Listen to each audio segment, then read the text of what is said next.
안녕하세요. 삶의 신입니다. 공무원 시험 목표는 100점이다. 합격선이 아니고 많은 분들이 공무원 시험 준비하시는 많은 분들이 제일 먼저 찾아보는 게 뭐예요? 경쟁률이죠. 경쟁률. 그다음 뭐 봐요? 합격선. 네, 합격선이 뭔지 매일 궁금해하죠. 합격선이 뭐죠? 자, 합격선이란 뭘까요? 자, 경쟁률 먼저. 경쟁률 뭐예요? 경쟁률이라는 거는 원서 접수 현황. 즉, 뭐 10명을 뽑는데 10,000명이 원서 접수했다. 뭐 이런 거죠. 그래서 몇 대 몇 이런 식으로 나오죠. 자, 원서 접수했다고 다 올까요? 안 오죠. 그래서 나오는 게 응시율이란 게 나오죠. 응시율은 언제 나오겠어요? 시험 보고 나서 나오죠. 응시율을 보면 실질 경쟁률이란 게 나오죠. 왜? 안 온 사람이 우리 경쟁자는 아니잖아요. 안 왔는데 뭐 시험 보러. 그래서 실질 경쟁률이 나온다. 확 줄어듭니다. 보통 한 70% 정도밖에 안 오기 때문에 확 줄어들어요. 자, 그 다음에 이제 합격선. 합격선은 게 뭐예요? 필기시험 합격선이에요. 필기시험 합격선, 최종 합격이 아니고 필기시험이야? 그럼 또 최종 합격선도 있겠네? 최종 합격선은 공개되지 않습니다. 왜? 면접시험 자체가 필기시험 합격하고 나서 면접 보죠. 면접시험의 결과를 알려주지 않기 때문에, 합격선이라는 게 별도로 없어요. 그래서 우리가 지금 보고 있는 모든 것들은 다 필기시험 합격선입니다. 그래서 이 필기시험 합격선이란 게 무슨 평균 점수인지 착각하시는 분이 있던데, 그러니까 합격생들의 평균 점수 아니에요. 제일 낮은 점수가 합격선입니다. 제일 낮은 점수. 그럼 만약 400점이다 이러면 400점이면 그 필기 합격자 중에 제일 마지막 등수에 있는 사람이 400점인 거예요. 그럼 자 보자고요. 자, 공무원 시험 목표를 내가 합격선으로 해놨어요. 400점으로 해놨어. 그럼 400점은 대략 한 90점 정도 될 거예요. 근데 합격해요? 꼴등이야. 합격하냐고요? 꼴등도 합격하는 거 아니에요? 아니죠. 왜? 필기 시험을 보고 나서 필기 합격자는 원래 뽑으려는 사람보다 더 많이 선발합니다. 그래야 면접 보고 떨어뜨릴 사람 떨어뜨리고 뭐 이런 식으로 할 거 아니에요. 그래서 보통 이거를 배수라고 해요. 배수. 몇 배수다 하는 게 그런 겁니다. 그래서 보통 1.2배수 정도, 국가직은 1.5배수를 뽑아요. 그러니까 많이 떨어져요. 그럼 400점, 국가직에서 400점 맞고 내가 꼴등이었어요. 그럼 나 합격해요? 떨어져요? 네, 면접에서 우수를 받으면 합격합니다. 면접이 세 단계밖에 없어요. 우수, 보통, 미흡. 근데 우수 주냐고요? 잘 안 주죠. 결국은 네, 떨어집니다. 그래서 이분들이 누구예요? 흔히 우리가 얘기하는 면탈자라고 하는 분들이 그분들이에요. 사실 면접 탈락이 아니죠. 여러분도 아시겠죠? 면접 탈락이 아닌 거를. 뭘 탈락이에요? 필기에서 이미 점수가 모자른 거예요. 왜? 최종 합계할 때는 등수 100명은 100명만 뽑는 거지 120명을 뽑지는 않거든요. 이해가 되시죠? 1.2배수면 120명이잖아. 필기 합격자는. 그럼 20명은 떨어진다는 소리예요. 이러나 저러나.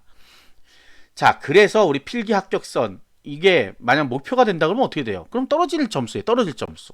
그리고 또 하나, 자, 합격선이란 거는 상대적인 점수예요. 상대적인 점수. 매년 달라지는 점수라고. 매년.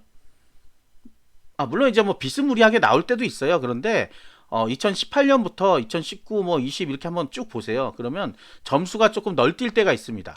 그런 거는 이제 어떻게 해요? 예. 그러니까 그게 뭐냐 하면 난이도. 네, 시험의 난이도에 따라 많이 그런 일이 있고, 선발 인원은 이제 그동안은 좀 많이 뽑았어요. 많이 뽑았기 때문에 이게 확 줄어들거나 이러지는 않을 건데, 서서히 줄어들고 있습니다. 그래서 요번에 이제 올해 2021년 같으면 출입국 관리직이 갑자기 급락했죠. 엄청나게 적게 뽑았어요. 적게 뽑으니까 어떻게 됐겠어요?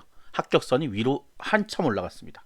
이런 것들이 이제 매일같이 이렇게 저처럼 보는 사람들은 이해가 되는데, 처음 보는 사람은 그렇죠. 출입국 관리 왜 이렇게 높아?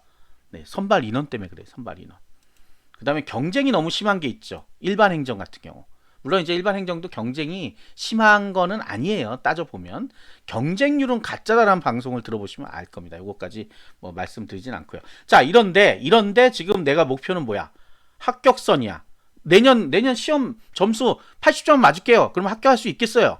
본인 생각이죠. 본인 생각. 본인 생각이에요. 자, 그리고 만약에 80점만 맞겠다고 하면 여러분들 어떻게 할 거예요? 아니, 있잖아. 우리가 시험 공부하면서 항상 100점 맞으려고 공부하지 언제 80점 맞으려고 공부하는 게 어디 있어요? 물론 있습니다. 자격증 시험. 자격증 시험은 60점만 넣으면 되잖아요. 40점 넘고 평균 60점만 넣으면 되잖아요. 전략이 많이 필요하죠. 왜? 많이 공부해가지고 70점 맞으면 뭐 할 거예요? 60점 맞으면 합격하는데. 그러나 공무원 시험은 자격증 시험이 아닙니다. 상대평가기 때문에 1등부터 내가 선발되는 인원까지 등수 안에 들어야 되는 시험이에요. 나보다 한 문제 더 맞은 사람이 있으면 내가 등수에서 밀리면 떨어지게 되는 거란 말이에요. 그런데 목표를 왜 점수에 둬요? 나는 10등 안에 들어야 되겠어. 이런 게 있어야죠. 아니면 1등 해야 되겠어. 1등을 어떻게 해요, 그러죠? 만점 받으면 1등이죠, 만점 받으면. 전부 다, 다 맞으면 1등이에요. 근데 공부하면서, 1등이 아니라 만점을, 100점, 과목당 100점을 목표로 하지 않으면 어떻게 될까요? 자, 공부하다 이렇게 되죠. 이거 안 나올 것 같은데? 그래. 요거 안 나와. 그리고 나와도 하나 틀리면 돼. 그러면 95점. 아직도 널널해. 왜? 난 80점을 목표로 했으니까.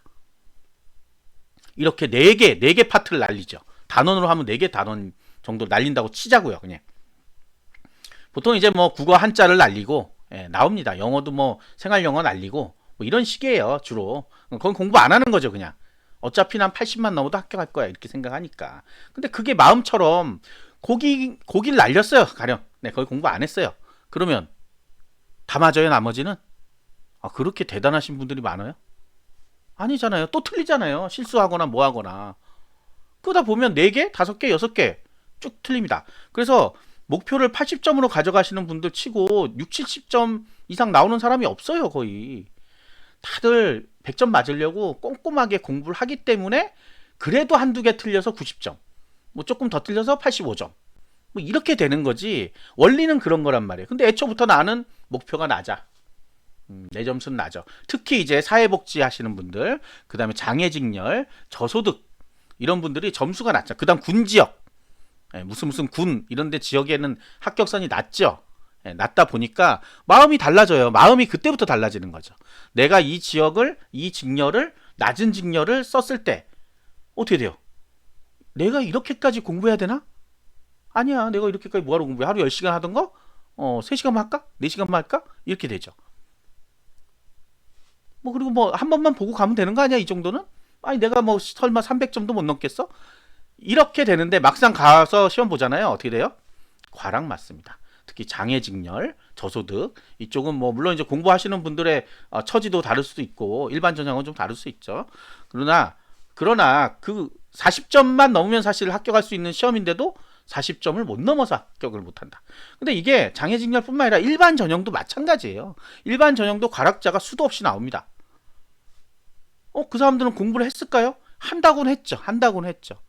앉아만 있는 분도 있었고 한다고는 하는데 안 되는 분도 있었겠죠. 그러나 목표가 나는 60이었는데 40도 못 넘어. 당연한 거예요. 당연한 거.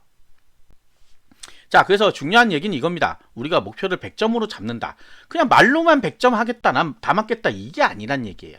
이거면 제가 뭐하러 방송해요. 그냥 마음은 100점이야 항상. 그게 뭐 어려운 건가요? 아니죠. 100점을 맞기 위해서는 어떻게 해야 되냐? 슥 지나쳤던 것도 다시 한번 잘 봐야 된다는 거죠. 꼼꼼하게 공부를 해야 된다는 거죠. 되게 단순한 얘기인데도 다들 간과합니다. 뭐 이게 나오겠어? 이런 마음. 네. 자, 합격생들은 이것도 나올 거야라고 하고 공부하고요. 네, 탈락하시는 분은 이게 나오겠어 하고 공부해요.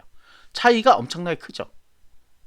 그래서 사실은 뭐 합격자분들 굉장히 꼼꼼하게 공부하시고 공부도 많이 합니다. 그러니까 합격하죠. 탈락자분들은 본인이 왜 탈락했는지 알아요. 아는데도 다시 못 고쳐요. 그것 때문에 그래요. 왜? 처음에 한번 탈락하면 또 낮은 직렬, 뭐 낮은 지역 이렇게 가버리기 때문에 그래요. 그러면 올해 시험 본 점수로는 내년에 합격할 수 있겠다라고 생각하는 거죠. 근데 공부 안 하잖아요. 역시 마찬가지. 똑같이 공부하잖아. 똑같이 떨어지는 거예요. 왜 이렇게 자꾸 떨어진다고 떨어지는 분들 있죠? 매년 떨어지신 분들 한번 본인의 공부 패턴 이런 걸 한번 보란 말이에요. 어디를 항상 건너뛰고 공부하고 있는지.